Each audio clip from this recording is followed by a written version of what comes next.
Surat panggilan tersebut terkait dengan laporan Ketua Pengadilan Negeri Jakarta Utara terhadap Rasman Nasution dan kawan-kawan terkait dugaan pelanggaran pasal 207, 217 dan 351 KUH pidana, yaitu tentang penghinaan terhadap pengadilan, menimbulkan kegaduhan di persidangan dan perbuatan tidak menyenangkan. Ini adalah yaitu terkait dengan ucapan teriakan-teriakan dari Rasman di dalam ruangan pengadilan yang mengatakan ke depan hakim di meja hakim sambil mukul-mukul meja mengatakan kepada hakim koruptor, koruptor, koruptor, dan juga adanya oknum pengacara junior yang mungkin masih jarang bersidang, yaitu Firdaus, yang naik ke meja di persidangan dengan pakai jubah pengacara, dan juga beberapa oknum, ada dua ibu-ibu itu yang mak-mak yang sudah tua tuh yang juga menimbulkan kegaduhan, dan juga teriakan-teriakan dari istrinya Rasman. Itu kira-kira intinya. Ada persiapan khusus nggak Pak untuk? Nggak ada persiapan, saya kan hanya sebagai saksi, saya hanya menceritakan apa yang saya lihat, saya alami di persidangan. Yang jelas ini adalah kasus pertama dalam sejarah peradilan Indonesia. Tapi persidangan itu seperti apa sih, Bang Hotman? Ya, Kronologinya seperti apa sih?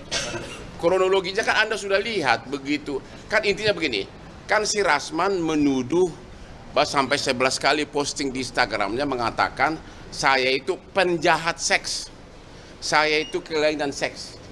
Dan kalau sidang pertama, kedua kan sampai ketiga kan sidang terbuka kan. Tapi giliran saya sebagai saksi kan harus yang menjadi acara kan pembuktian apakah ada penjahat seks dan kelainan seks, berarti kan itu terkait dengan asusila. Ya, menurut undang-undang bahwa apabila materi persidangan adalah tentang asusila harus tertutup. Begitu hakim mengetok bahwa itu tertutup, dia marah-marah karena dia sudah bawa begitu banyak TikTok dan sebagainya. Dia mungkin mau pansos, mau fashion show di persidangan, padahal gue jauh lebih ganteng kan. Bang, hari ini kan dia menghadap sama MA Bang terkait dengan pembekuan. Saya nggak yakin, saya merasa kurang yakin dia bisa diterima. Bagaimana perasaan seorang pimpinan Mahkamah Agung yang anak buahnya, hakim di bawahnya diteriakin di persidangan koruptor, koruptor, dan itu di persidangan dan diketok-ketok mejanya.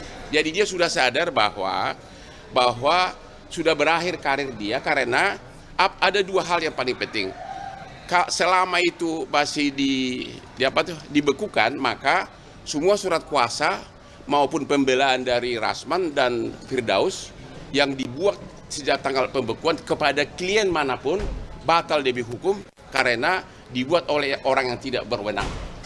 Tentu kedua, masyarakat tentu akan pasti menjauh, akan memakai pengacara. Orang memakai pengacara kan untuk menang, untuk membela diri, bukan untuk kalah. Kira-kira begitu. Ya? Permintaan maafnya dari Apa?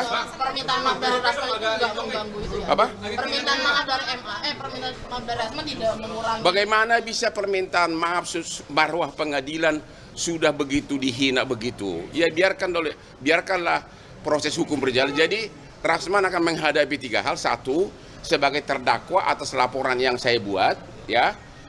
Kedua, dibekukan surat izinnya Rasman dan Firdaus oleh Pengadilan Tinggi atas restu pimpinan Mahkamah Agung sesuai dengan perkataan jubir dari Mahkamah Agung. Jubir Mahkamah Agung mengatakan apabila Anda tonton di media tidak boleh lagi bersidang. Yang ketiga ada laporan polisi dari Ketua Pengadilan Negeri yang juga pidana, dan ini sangat cepat atensinya. Saya yakin dalam waktu dekat Rasman dan Firdaus dan kawan-kawan akan jadi tersangka. Jadi ada 3 malapetaka yang mereka hadapi. Pak, ada pesan khusus untuk Rasman dan teman-teman? Pesan khusus Pak Rasman agar tobat, kalau mau sukses seperti Hotman Paris, jangan nyinyir, jangan senggol orang, tapi berkaryalah seperti Hotman Paris yang kerja dari jam 3 subuh sampai malam, akhirnya mewakili ribuan para naga. Download Tribun X sekarang, menghadirkan lokal menjadi Indonesia.